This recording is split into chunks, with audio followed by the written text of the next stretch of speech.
पूरे social media page से अच्छा आपको वीडियो देखने को नहीं मिलेगा। आप लोग स्किप ना करें, बहुत ही बेहतरीन मैसेज है उम्मीद का दिया। भाई साहब ये लीजिए 10 रुपए। क्या चाहिए आपको? कल मैंने आपसे सामान लिया था, उसके 70 रुपए हुए थे।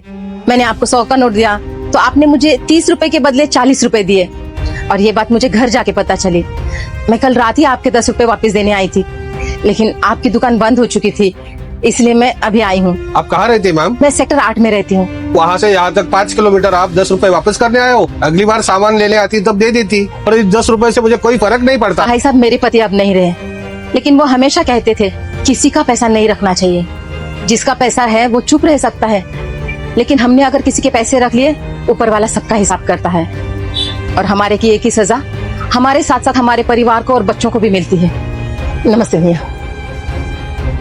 रमेश दुकान पे ध्यान दे, मैं आ रहा हूँ। अरे मालिक आओ क्या? आइए आइए आइए आइए, बैठिए बैठिए। बताइए कैसे आना हुआ आज? आपने मेरी दुकान से जो जो सामान खरीदा था उसका पैसा मुझे कल भिजवा दिया था, उसमें 300 रुपए ज्यादा थे। ये बात मुझे तुरंत समझ में आ गई थी, लेकिन लालच में मैंने वो रुपए रख लिए।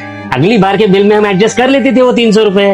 भाई साहब अगली बार किसने देखा है, इसलिए आपका पैसा लौटाना बहुत जरूरी था। और वाला कब कैसे हिसाब चुकता करे ये किसने देखा है? शायद इसकी सजा मेरी बीवी बच्चों को भी लग सकती है। ये लीजिए आपके 300 रुपए। नमस्ते।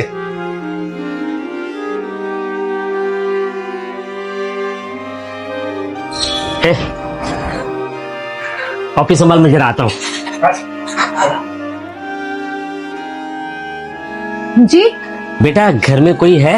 1 मिनट, आइए ना अंकल, आइए अंदर आइए, बैठिए यहाँ पर। नमस्ते भाभी जी, मैं महेश का बहुत पुराना दोस्त हूँ और एकदम खास दोस्त।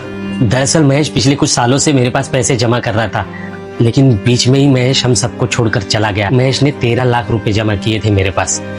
अब ये बात महेश और मेरे अलावा किसी को पता नहीं थी, इसलिए उन पैसों का लालच मुझ पे हावी हो गया। लेकिन आज एक दोस्त की वजह से मेरे ज़मीर ने मुझे पूरी तरह से झंझोड़ा, और फिर मुझे लगा कि अगर मैं किसी का पैसा खाऊं तो उसकी हाय मेरे बच्चों को लग सकती है, मेरे परिवार को लग सकती है। शायद महेश भी हमेशा यही कहता था। भाभी जी ये लीजिए आपके 13 लाख रुपए। इस दिवाली आप भी किसी की अंधेरी जिंदगी में उम्मीद का एक दिया जलाए। हैप्पी दिवाली।